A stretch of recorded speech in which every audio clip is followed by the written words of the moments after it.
क्या हुआ, बच्चियां रो रही है? अरे जाने दो, आदिवासी बच्चियां हैं, आखिर क्या फर्क पड़ जाएगा अगर थोड़ा सा रो भी लेंगी तो। अच्छा, रो क्यों रही है? अरे कुछ नहीं, बस जरा सी बात है। पिछले साल 2 साल से क्या है कि 11वीं और 12वीं की छात्राओं के लिए इनके सरकारी स्कूल में एक भी टीचर नहीं है। अब इतनी सी बात पर ये जिला कलेक्टर के पास शिकायत करने आ गई। जिला कलेक्टर ने उन्हें डीओ के पास भेज दिया और अब डीओ से शिकायत वो भी आदिवासी बच्चियां करें। अरे बाप रे, इतनी हिम्मत कैसे आ गई उनमें? ऐसा कैसे चलेगा भाई? डीओ साहब ठहरे बड़े अधिकारी, इन छोटी छोटी बच्चियों की इस बेकार की मांग पर भाई साहब जो भड़के और जो धमकी दी ना, इन छोटी छोटी बच्चियों को जिंदगी भर जेल में रहोगी तो समझ में आ जाएगा। सही है, डीओ के पिताजी की स्कूल है और इन्हें जो सैलरी मिलती होगी वो भी सरकार या नेता लोग उनकी जेब में होंगे नहीं, वरना जनता का पैसा होता तो फिर जनता का पैसा खा के जनता की ही छोटी छोटी बच्चियों को धमकाते थोड़ी। सुनिए एक बार, बच्ची रोते हुए कह क्या रही है। कलेक्टेड में आप आए हो, कलेक्टेड में आप आए हो, रोते हुए निकले बाहर क्यों? हम लोग कलेक्टर सर के पास गए थे तो उसने सर ने ना हम लोगों को डीओ साहब के पास भेजा कि हम लोग 2 दिन में व्यवस्था करते हैं टीचर्स की। लेकिन डीओ सर ने हमसे बदतमीजी से बात की, बोलते हैं ऐसी बहस मत करो, चलो जाओ यहाँ से। क्या ये सब लिखो एप्लीकेशन में, कौन सिखाया तुम लोगों को लिखने के लिए? जिंदगी भर जेल का वो करोगे ना, समझ आ जाएगा, ऐसे वैसे करके बोले हम लोगों को। और हमारा जो क्या मांग रही थी बेटा? शिक्षक 2 साल हो गए, एक भी टीचर्स नहीं है, तो हम लोग टीचर्स की मांग करने के लिए गए थे। कितने टीचर नहीं हो? एक भी 11th-12th पिछले साल से खुला है, लेकिन 11th को जैसे तैसे करके हम लोग पास कर ले, लेकिन 12th हमारा बोर्ड है, बोर्ड हमारा बेस है, तो हम लोग कैसे फाइट करेंगे उसको? तो हम लोग टीचर्स की मांग करने के लिए गए थे, तो वैसे ही बोल दिया डीओ सर। आपके स्कूल का क्या नाम है? कितने बच्चे हैं जिसमें पढ़ाने के लिए एक भी शिक्षक नहीं है?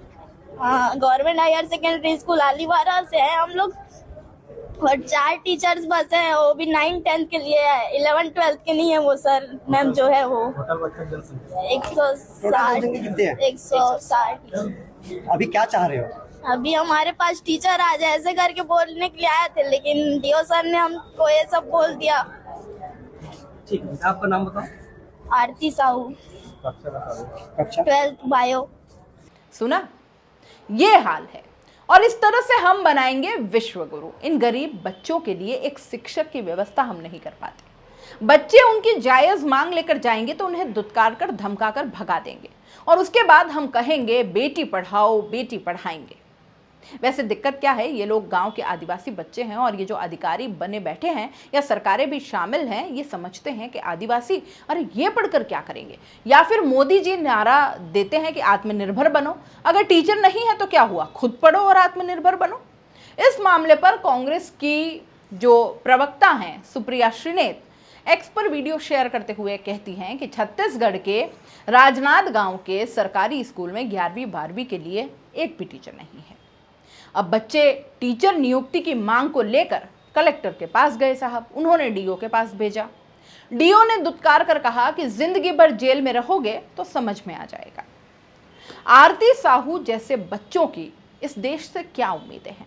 यही ना कि सरकारें कम से कम उनको पढ़ने का मौका तो देंगी।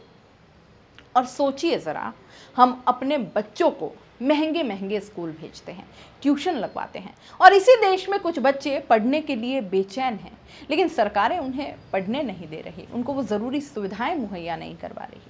जातिगत जनगणना इसलिए ज़रूरी है जिससे छत्तीसगढ़ के पिछड़े आदिवासी बच्चों को पढ़ने और लिखने का मौका मिल जाए। यह सोचना भी कि यह बच्चे बाकी बच्चों के साथ कंपीट कर सकते हैं बेमानी है। उनकी बेबसी देखकर गुस्सा आता है। यह पूरी बात सुप्रिया श्रीनेत ने लिखी है दोस्तों, और इस पर आप सोचिए कि अगर ये हाल है शिक्षा व्यवस्था के, लेकिन होंगे शिक्षा व्यवस्था, क्योंकि हमने शिक्षा मांगी ही कब है? हमने शिक्षा कभी मांगी ही नहीं। हमने धर्म मांगा, हमने मंदिर मांगे, हमने कुछ और मांगा है। हमने हिंदू मुस्लिम की राजनीति पर सारा वोट अपना ट्रांसफर कर दिया है। तो फिर अब शिक्षा की बात अगर हम इन नेताओं से करेंगे, शिक्षा की उम्मीद हम इन नेताओं से करेंगे, तो वो आपको कैसे मिलेगा? ऊपर से अधिकारियों की तो और भी 2 पैर ऊपर की बात होती है। अधिकारियों के पास इतना टाइम कहाँ कि इन आदिवासी बच्चियों की जायज़ मांग को वो सुन लेते और इस पर बहुत सटीक तरीके से और तुरंत एक्शन लेते कि नहीं, बच्चों की शिक्षा कम से कम सफर नहीं होनी चाहिए, इस पर तो कम से कम तुरंत से इन्हें शिक्षक उपलब्ध करवाया जाना चाहिए, क्योंकि ये तो इनका मौलिक अधिकार है। शिक्षा के लिए कौन मना कर सकता है? लेकिन हमारे अधिकारी जी को शायद इतनी फुर्सत नहीं होगी और उस पर भी उन्होंने शायद ये सोच लिया होगा कि ये आदिवासी बालिकाएं हैं, क्या करेंगी ये पढ़कर। लेकिन नहीं साहब, आप जहाँ बैठे हैं वहाँ आपकी नैतिक जिम्मेदारी बनती है कि आप शिक्षा मुहैया करवाएं। अगर उसमें कोई दिक्कत आ रही है तो उसे पूरा करें आप। और जिस देश में शिक्षा की स्थिति ये है, वो विश्व गुरु बनने चला है, तो फिर सोचना आपको भी चाहिए।